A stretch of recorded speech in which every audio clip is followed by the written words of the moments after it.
दोस्तों, क्या आप जानते हैं कि पानी में जीवन कैसे धड़का? तो जानने के लिए इस वीडियो को पूरा जरूर देखें। वैज्ञानिक इस नतीजे पर पहुंचे हैं कि इस धरती पर सबसे पहला जीवन पानी में धड़का, जो करोड़ों वर्षों की मेहनत के बाद मनुष्य के रूप में बदला। जीवन के लिए हवा तथा पानी मूलभूत आवश्यकताएं हैं। इनकी मौजूदगी में ही जीवन की उत्पत्ति हो सकती है। अब तक प्राप्त जानकारी के अनुसार हमारे ब्रह्मांड में केवल धरती ही है जहां हवा और पानी है। इसलिए जीवन केवल हमारी धरती पर ही है।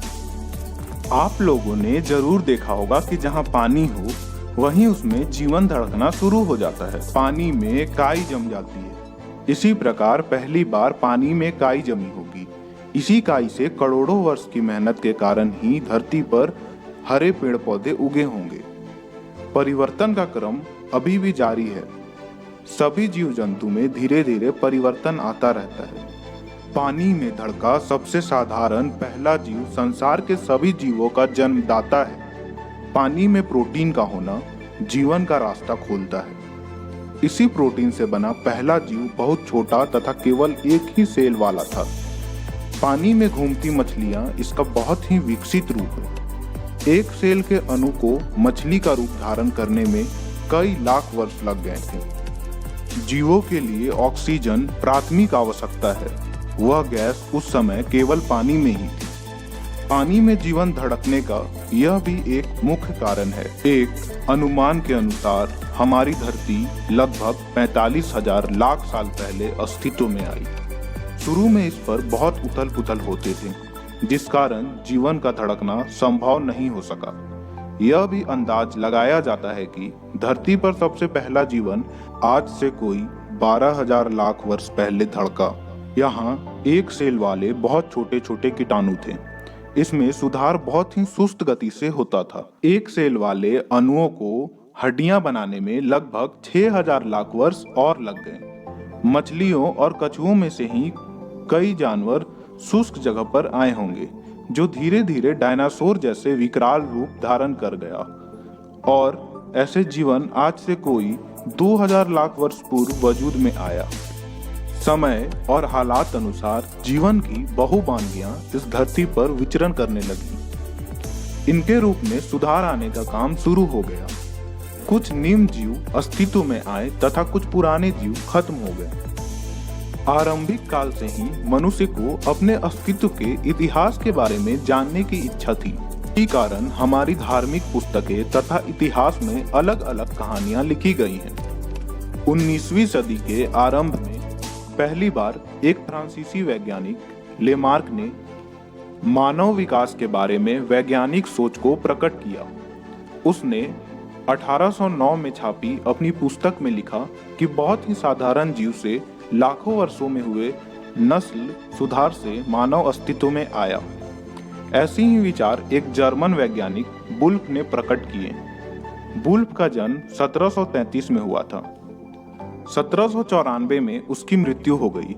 जिस वर्ष लेमार्क की पुस्तक प्रकाशित हुई, उसी वर्ष इंग्लैंड में एक अन्य वैज्ञानिक का जन्म हुआ। उस वैज्ञानिक का नाम चार्ल्स डार्विन था। उनकी पुस्तक 1859 में छपी।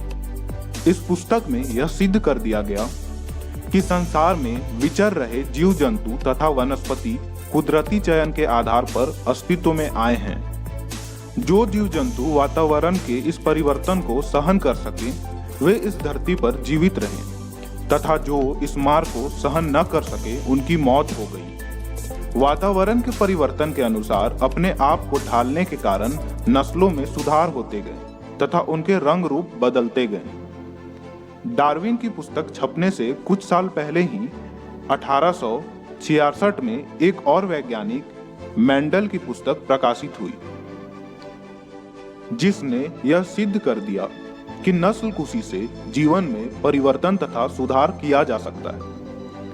मेंडल के प्रयोग तथा डार्विन के काम से यह पक्का हो गया कि मानव का अस्तित्व बहुत ही लंबे समय की दास्तां है। पिछली सदी में वैज्ञानिकों ने पहले बताई नीतियों पर और काम किया तथा अब सिद्ध हो गया है कि जीवन संरचना में जीन तथा तेजाबी पदार्थ, जिसे DNA का नाम दिया जाता है, मुख्य भूमिका निभाते हैं। नस्ल कुशी का आधार इन दोनों पर निर्भर करता है। इनमें परिवर्तन लाकर नई नस्लें बनाई जा सकती हैं।